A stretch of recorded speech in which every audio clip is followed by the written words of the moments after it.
Hi friends, happy morning.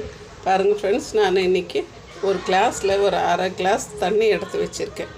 அதுக்கு பார்த்திங்கனாக்கா இப்போது ஒரு ஸ்பூன் அளவுக்கு ஃபுல்லாக நான் கேவர் மாவு எடுத்து வச்சுருக்கேன், ராகி மாவு. இதை இந்த தண்ணியில் நல்லா மிக்ஸ் பண்ணி எடுத்துக்கலாம். கட்டி விழாதபடி நல்லா மிக்ஸ் பண்ணி எடுத்துடலாம். பாருங்கள் ஃப்ரெண்ட்ஸ், ஒரு பாத்திரத்தில் ஒரு அரை கிளாஸ் தண்ணி ஊற்றிருக்கேன். அதில் கொஞ்சம் 2 கல் உப்பு போட்டு கொஞ்சம் இந்த தண்ணியை கொதிக்க வச்சுக்கலாம். பாருங்கள் ஃப்ரெண்ட்ஸ், நம்மளுடைய தண்ணி கொதிச்சுட்டு இருக்குது.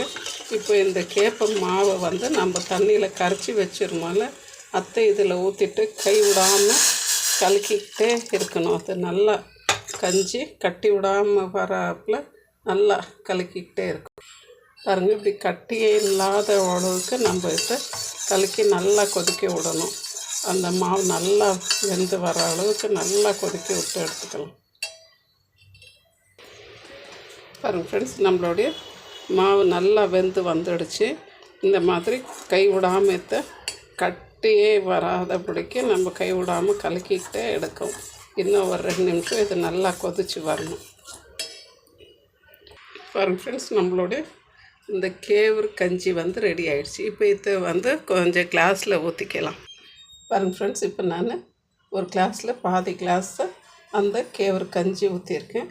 அதுக்கு கொஞ்சம் ஒரு அரை கிளாஸ் அளவுக்கு பால் ஊற்றிக்கிறேன். கொஞ்சம் நம்ம உப்பு போட்டு அந்த கஞ்சி காசணும். அதில் கொஞ்சம் பால் ஊற்றிக்கிறேன். இப்போ இதுக்கு கொஞ்சம் நாட்டு சர்க்கரை போட்டுக்கலாம். நாட்டு சர்க்கரை போட்டு குழந்தைங்களுக்கு கொடுத்தோன்னாக்கா அவங்களுக்கு ரொம்பவே பிடிக்கும். ஸ்வீட்டாக இருக்கும். அட் த சேம் டைம் கேவர் நம்ம ரொம்ப யூஸ் பண்ண மாட்டோம்.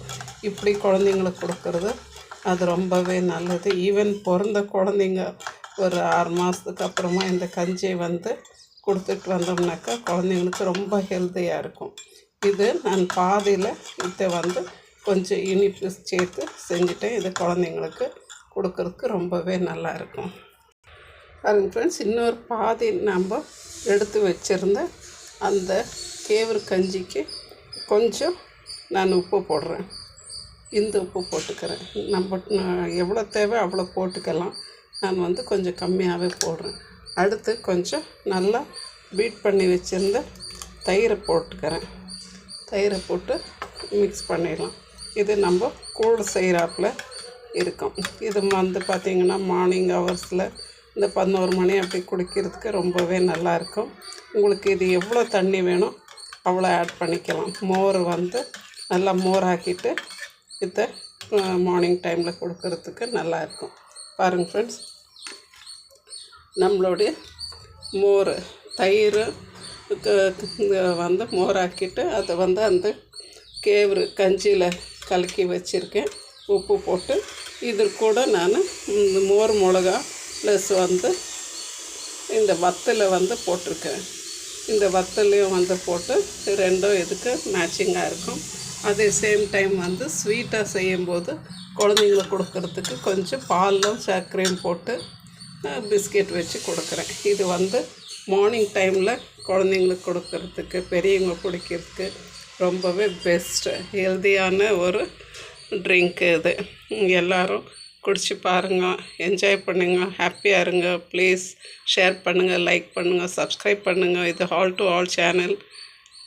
தேங்க்யூ ஃபார் வாட்சிங் ஃப்ரெண்ட்ஸ். இது கொத்தவரங்காய் வத்தல், இது சொல்ல மறந்துட்டேன். இது கொத்தவரங்காய் வத்தல். நெக்ஸ்ட்டு மோர் வத்தல்.